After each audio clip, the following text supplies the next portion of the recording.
My name's Chris, I'm with Linet. We operate our bed from the head rail. On the head rail we have numerous controls, built-in bed extension.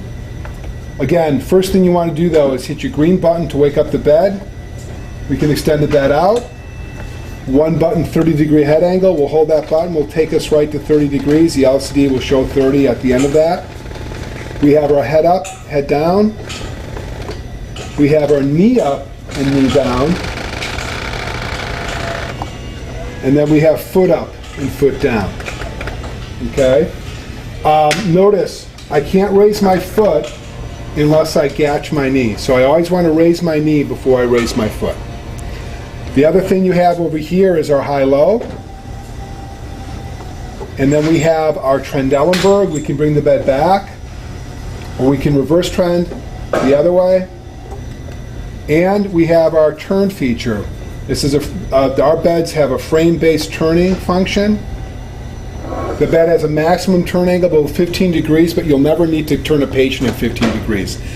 The 15 degrees is more meant for the ICUs when they want to put a patient into a manual rotation. So maybe in the unit, they might want every half hour, let's start off at 5 degrees, one lung over the other, kind of a modified continual lateral rotation. The only difference is that you, the nurse, is now controlling the timing of the turn, unlike the computer doing it.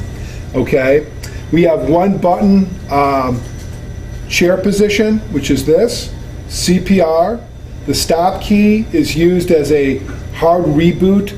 So if, for example, one caregiver was pushing buttons here and there was another caregiver on the other side, they were pushing buttons and all of a sudden the bed locked up, what I would want to do is everybody come off the bed, not literally just say the caregiver step away, have one person hit the stop key.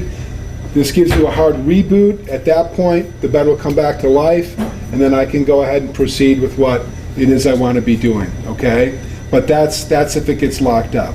And then this standing man is just our patient egress. What this allows you to do is get the bed into a flat position. If the knee was gashed, the foot was up, it would lower that.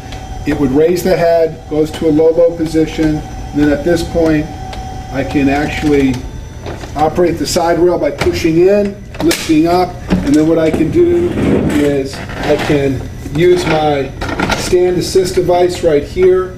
There's a built-in toggle switch for high and low, and then I can use, or I could use the caregiver could use the high-low. The whole point of this is the patient can pivot here, hold here, and they're not holding on to the caregiver. It's a falls prevention. It's much safer for the patient. Yeah. So that's how that operates.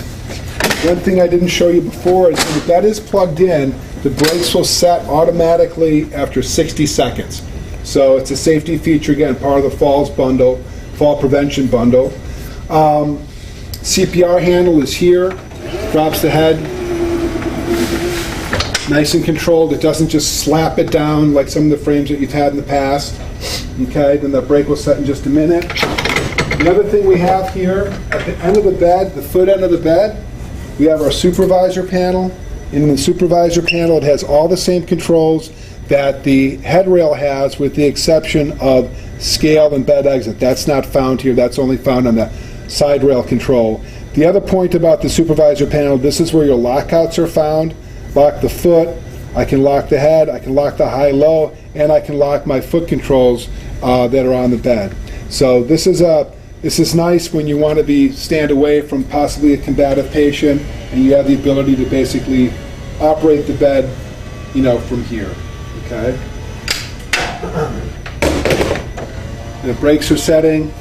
Okay. And then last but not least, why don't we just do this real quick, Bruce? Let me bring the bed up just a touch, and I want to just show the foot controls, and then we'll just do a quick little discussion on the drive system. So on the foot controls, the caregiver has the ability for low, high, and then the middle key is for the bed to be flat and high. So if the head was up and the foot was up and I wanted the bed flat and high, I hit the middle key. Again, we have several buttons that do multiple things. We also have hands-free, where we can be turning the bed and be gloved, not hitting the side rail, and I have a better line of sight now working with the patient. This is a nice feature to have. There's green buttons all around the bed. Again, you always hit the green button. The bed will now, once I've hit the green button, as long as I push buttons and I don't wait 3 minutes, I don't have to hit the green button. But if I wait 3 minutes, the bed times out and I have to go back and hit the green button again, okay? And then we can come over here and talk about the drive system. So the drive system is right here. This is the on-off. Now notice I've got the bed plugged in. It's not going to operate. So what I'm doing is I want to unplug the bed, make sure we take our power cords, put them in a place that they're not going to get run over, make sure that they stay so we're not going to get caught up in them. And what I'll do now is I turn that on, it drops the fifth wheel down, there's a power wheel that comes down from the middle of the bed. Thank you. What I do is I keep my hand on the pad right here, notice how it's flashing. The brake is on, that's why the red light's on. I undo the brake. I now put my hand here, and I have 3 speeds: reverse, forward, fast forward, and then I have a stop key. These lights indicate the amount of power in the drive system battery. The battery's fully charged right now. These batteries charge very quickly, but that's why you always want to keep the beds plugged in. It has about a 3-mile drive time, which is a long way actually. So that being said, then all I do is I put my hand here and I push the button, and I can literally walk away and steer the bed where I want it to go. Okay, hit stop. Then I have reverse. Hit stop, and then there's fast forward. So if I really want to get moving, I hit fast forward, and off I go. Hit stop. The other neat thing about this drive system is that I don't need to keep my finger on the speed control. What I can simply do is as soon as I get it started and I keep my hand right on the pad, the faster I walk, the faster the bed will go. So you have, it's intuitive. It's a very well designed system. Okay, and then the other thing that the beds are going to have is they're all going to be accommodated with IV pole. Okay, it's telescoping, goes up and down. Okay, and then when you put that out of the way, and then the other thing the beds are going to have, it's not on this, they're all going to be accommodated with a O2 tank holder, and that's going to be placed right here. So left side IV pole, telescoping IV pole, and O2 tank holder. The O2 tank holders are supposed to be affixed to the bed so you can't take them off. So we'll see how that goes, but there's a set screw and they can swivel. The key is never to get, the reason why you want it here is you never want the O2 tank holder to swivel underneath the bed itself. So that's that.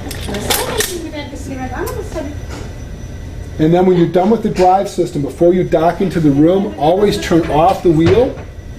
So that brings the power wheel up and it turns off the drive system. If you don't do that, what will happen is the lights will time out, and if that wheel stays down, you won't be able to move your bed left to right, okay? When the drive wheel is up, now I can freewheel the bed any direction I want it to go. That's why in tight spaces or getting into elevators at times, you need to turn the drive system off, position the bed, and roll it into the elevator. All of your beds are going to have dual caster wheels, so they're going to roll really well. These are the training beds, but this is going to be great. You're going to love them compared to what you've had. So we appreciate it. Yeah. Thank you.